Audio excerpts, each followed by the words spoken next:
जिस एक गलती से अमेरिका 11 युद्धों में हार गया, उसकी भद पिट गई, तो आखिरकार फिर से ट्रंप ने वही गलती क्यों दोहराई है? ये सबके जहन में सवाल आ रहा है कि ट्रंप क्या कर रहे हैं और क्या करना चाहते हैं। हम आपको बताएंगे इस वीडियो में। नमस्कार, आप देख रहे हैं न्यूज़ 18 का डिजिटल प्लेटफॉर्म और मैं हूं आपके साथ श्रुति श्रीवास्तव।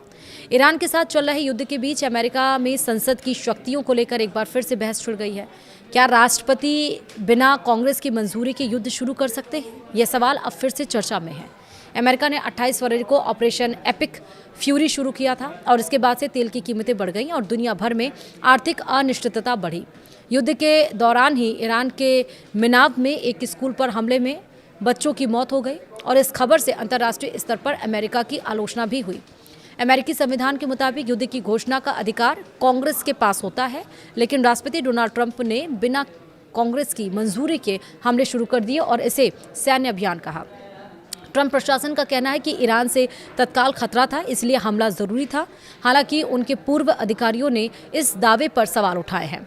अमेरिका ने आखिरी बार 8 दिसंबर 1941 को औपचारिक रूप से युद्ध घोषित किया था, जब पर्ल हार्बर हमले के बाद जापान के खिलाफ जंग शुरू हुई थी और इसके बाद से ज्यादातर मामलों में Congress authorization for use of military force देती रही है, जिससे सेना को सीमित कार्रवाई की अनुमति मिलती है। खाड़ी युद्ध, अफगानिस्तान युद्ध और इराक युद्ध में कांग्रेस ने ऐसी ही मंजूरी दी थी। हालांकि कई बार अमेरिकी राष्ट्रपति ने बिना इस मंजूरी के भी बड़े सैन्य ऑपरेशन किए हैं। अब सवाल ये कि क्या ट्रंप ने फिर वही गलती दोहराई है जिसकी वजह से अमेरिका 11 बार जंग में फंस चुका है? आइए अमेरिका की उन 11 सैन्य कार्रवाइयों को जानते हैं जिसमें कांग्रेस की मंजूरी नहीं ली गई। पहला है फिलीपींस, यानी कि जो फिलीपींस अमेरिका का युद्ध हुआ था 1899 से लेकर 1902 तक चला था। राष्ट्रपति विलियम मैककिनले ने औपचारिक युद्ध की मंजूरी नहीं ली और 3 साल चले युद्ध में 4200 अमेरिकी सैनिक, 20,000 फिलिपिन लड़ाके और करीब 2 लाख नागरिक मारे गए। उसके बाद दूसरा हुआ कोरियाई युद्ध, जो कि 1950 से लेकर 1953 तक चला। राष्ट्रपति हैरी ट्रूमैन ने इसे पुलिस एक्शन बताया और कांग्रेस से अनुमति नहीं ली और इस युद्ध में 37,000 अमेरिकी सैनिक और कुल मिलाकर करीब 50 लाख लोग मारे गए। तीसरा है वियतनाम युद्ध, 1955 से लेकर 75 तक चला। शुरुआत में मंजूरी मिली थी लेकिन बाद में खत्म हो गई और इसके बावजूद राष्ट्रपति रिचर्ड निक्सन ने बमबारी जारी रखी और इस युद्ध में 58,220 अमेरिकी सैनिक मारे गए।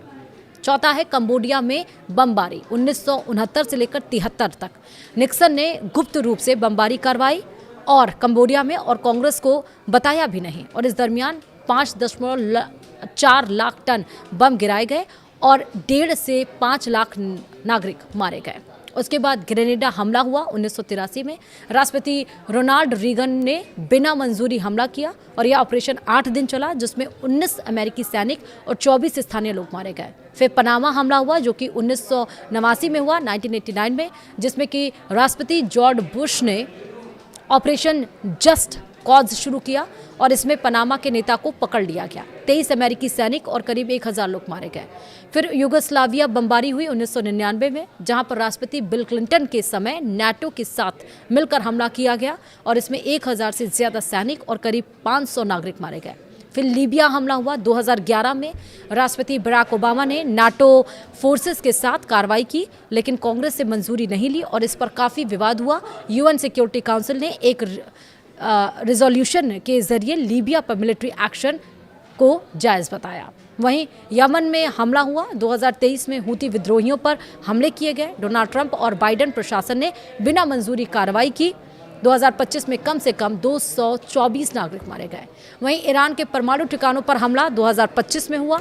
ऑपरेशन मिडनाइट हैमर के तहत ट्रंप ने बिना कांग्रेस की मंजूरी के हमला किया और इस फैसले की कई नेताओं ने आलोचना की। 1,000 से ज़्यादा ईरानी नागरिक मारे गए। वहीं वेनेजुला में कार्रवाई 2026 में हुई, जहां 3 जनवरी को अमेरिका ने हमला कर राष्ट्रपति निकोलस मादुरो को हटाया और इस ऑपरेशन में करीब 75 लोग मारे गए और 7 अमेरिकी सैनिक भी घायल हुए।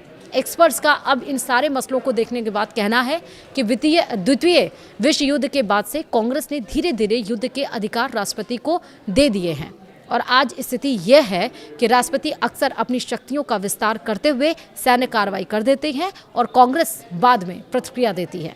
हालांकि बिना मंजूरी के युद्ध में कूदने के लंबे और गंभीर परिणाम हो सकते हैं। अगर इन 11 मामलों में पहले कांग्रेस से मंजूरी ली जाती तो कुछ युद्धों को हरी झंडी मिल जाती, कुछ में देरी होती या शर्तें लगती और कुछ जंग शायद शुरू भी नहीं होते।